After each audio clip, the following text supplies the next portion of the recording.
préparation, vous avez besoin d'un dégraissant, de papier de verre grain 150, d'un couteau à enduire et d'une brosse à poussière.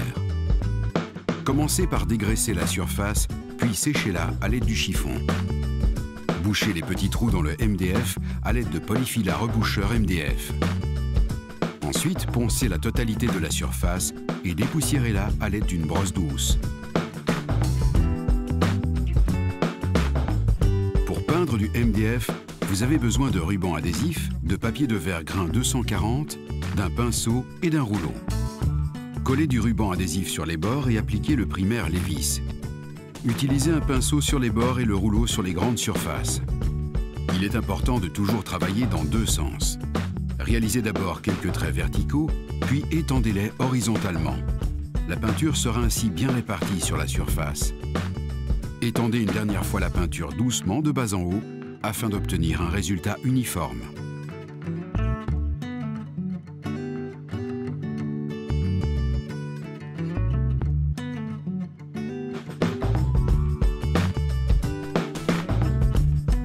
Une fois que le primaire est sec, poncez légèrement et dépoussiérez. Appliquez ensuite une première couche de finition en procédant de la même manière. Afin que le résultat ait une couleur homogène, il est important de bien mélanger la peinture au préalable.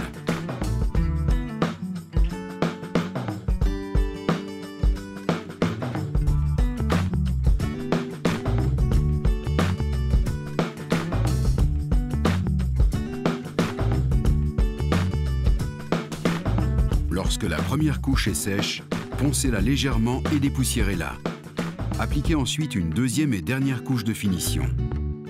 Procédez toujours de la même manière en croisant les traits de peinture et en terminant dans le même sens. Retirez le ruban adhésif alors que la peinture est encore humide. Si la peinture est sèche, vous risquez de l'endommager.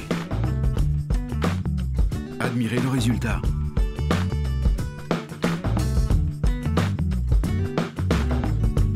Si vous vous posez des questions supplémentaires ou spécifiques, n'hésitez pas à nous appeler gratuitement au 0800 24 111.